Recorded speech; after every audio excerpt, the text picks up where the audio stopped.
Today's entry marks something of an end of an era within the Command & Conquer franchise.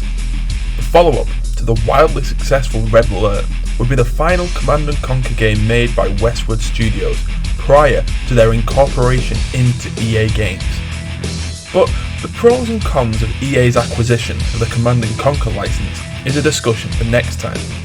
All we're looking at today is Red Alert 2, and whether or not Westwood's last hurrah was a worthy way to end this chapter of Command & Conquer's history.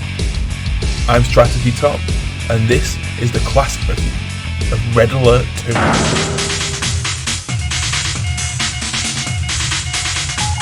As I discussed last time, the story threads that made Red Alert a prequel to the original Command & Conquer were dropped in order to make a direct sequel.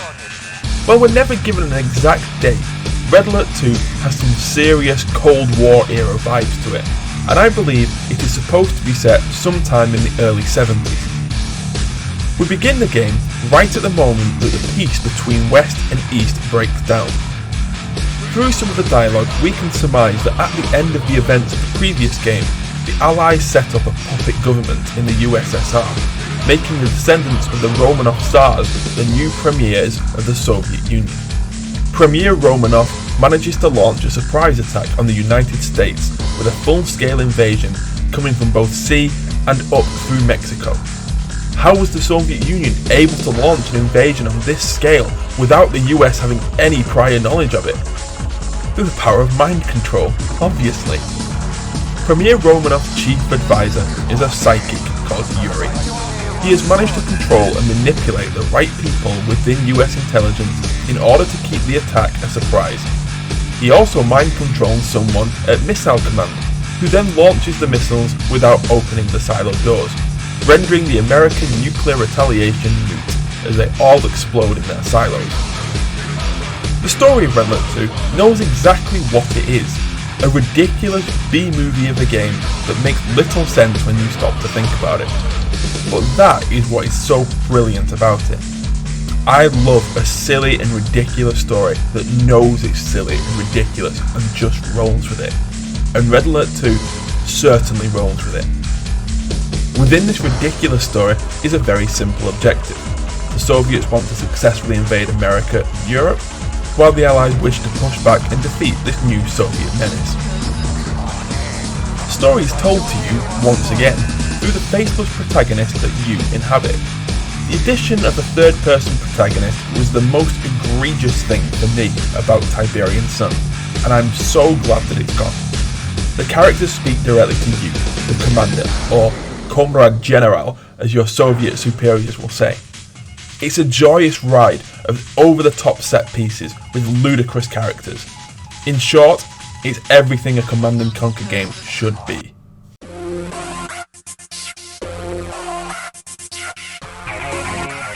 Red Alert 2 manages to masterfully handle the Command & Conquer basics while also incorporating a number of new features that will become staples in later entries to the franchise. Secondary fire modes are one such addition, with US GIs being able to deploy sandbags and set up stationary defensive positions, being just one example of this. Controlling key points on the battlefield map becomes easier with the addition of garrisoning buildings. Basic infantry can move inside civilian buildings around the map, effectively turning them into defensive structures.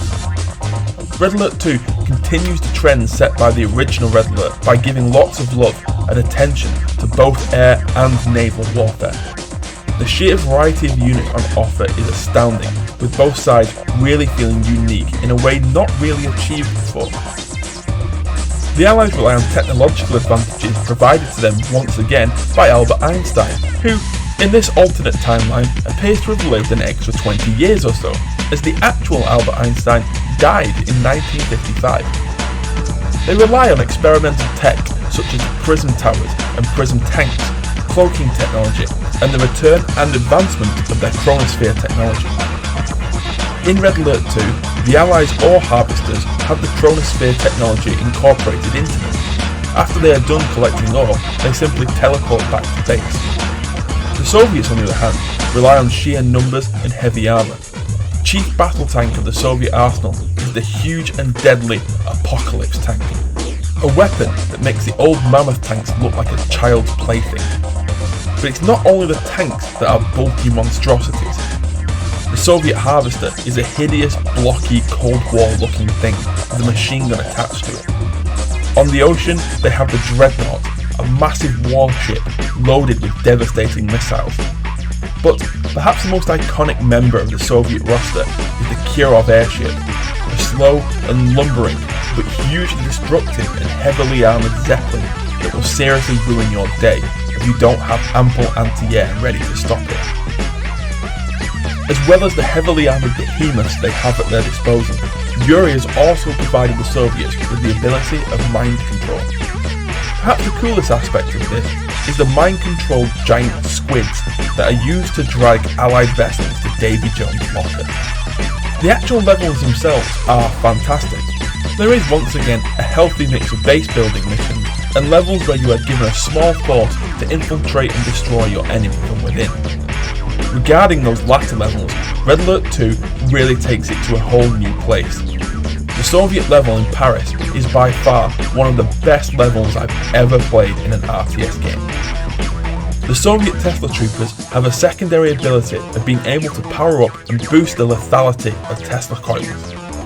In the Paris mission, your objective is to infiltrate the French capital and place enough Tesla Troopers next to the Eiffel Tower, who will then power it up, turning it into a giant Tesla coil, which then lays waste to the city, and scares the powers of Europe into staying out of the conflict and not aiding the Americans. Yes, I'm well aware how ridiculous that is. Ridiculously good fun that is. The gameplay of Red Alert 2 provides an incredibly fun experience that I found myself coming back to time and time again over the years. It's silly and it's wacky, but none of that stops it from being a well-polished, masterfully crafted gaming experience. There are some truly challenging moments in the game, with some levels being a relentless onslaught that creates a thrilling sense of tension and danger, which only makes your victory feel well earned and that much sweeter.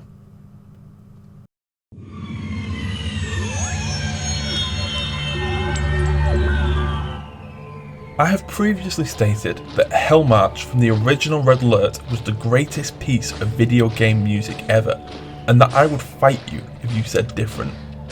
Well, I am now ready to fight myself, because Hell March 2 from Red Alert 2 is the greatest piece of video game music ever made, and I will fight you if you say different. Hell March 2 is the centerpiece of a glorious soundtrack that I can honestly say is the greatest CNC soundtrack in a litany of amazing soundtracks. The sound design in general is fantastic, with some of the voiceover work for the units under your control being iconic.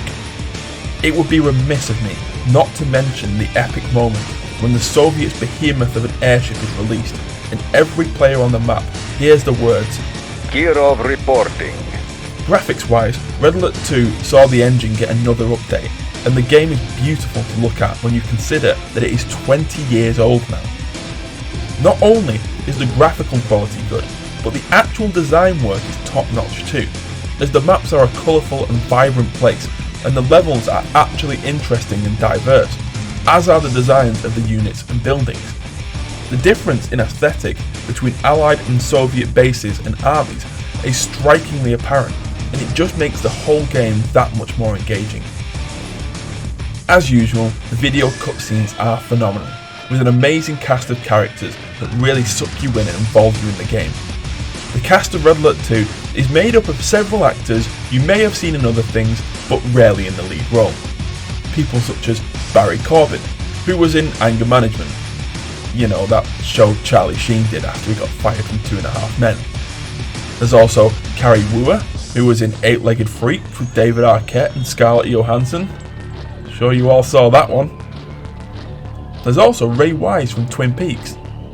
But we can't forget Yuri himself, Udo Kier, who has been in loads of things really, including Blade, although he always seems to play a husky-voiced creepy dude in everything he's ever been in. Stick to what you're good at, I guess. The entire cast of characters and the story is, of course, totally absurd and there is nothing in Red Alert 2 that you might call grounded or realistic, but the game just goes with it. The costumes, the sets, the performances all match up with this dark yet silly story of mind control, time travel and teleportation.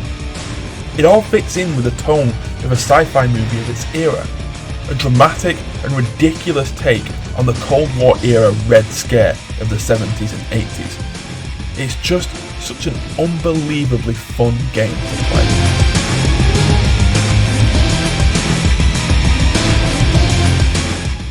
I think it's safe to say that Red Alert 2 is my favourite of the entire Command & Conquer series. It had me gripped as a teenager, it has me gripped as an adult. A year later, in 2001, they'd released the expansion pack Yuri's Revenge, which is also excellent and one of my favourite expansions. It was a last hurrah for Westwood Studios as an independent entity, and even Yuri's Revenge would have the EA logo on its loading screen. For many CNC fans, Red Alert 2 is the end of what can truly be considered the Command & Conquer franchise. I don't think I'd go quite that far, but it is true that Command & Conquer post-EA is noticeably different from what came before. So how do I rank Red Alert 2? The premise. Pros. A ridiculous alternate reality story. And the story is superbly told through excellent cutscenes. The cons. I guess if you don't like camp and silly stories, then this won't be for you. The gameplay. The pros. Solid, near flawless RTS fundamentals. And new, innovative features that would carry through to the later titles. The cons. I'm drawing a blank here, I'm afraid. Presentation. Pros. The best soundtrack of the series, and the new graphics engine that adds life and colour to the game. And the cons. Nope. Nothing again. Sorry. I once said that if I was waiting for a perfect game to come along before I gave a 10 out of 10 rating, then I'd be waiting forever. The fact is, Red Alert 2 is as close to a perfect strategy game as you are going to get, and as such, it is getting my first 10 out of 10 rating. And I don't think that many Command & Conquer fans will disagree with that. Thank you so much for watching. What did you think of Red Alert 2? Did you play it back in the day? Do you agree with me that it is a masterpiece of the RTS genre, or is something wrong with you? Sound off in the comments below and tell me which game should get the classic review treatment in future. Don't forget to like, share and subscribe. I'm Strategy Tom, and I'll see you next time.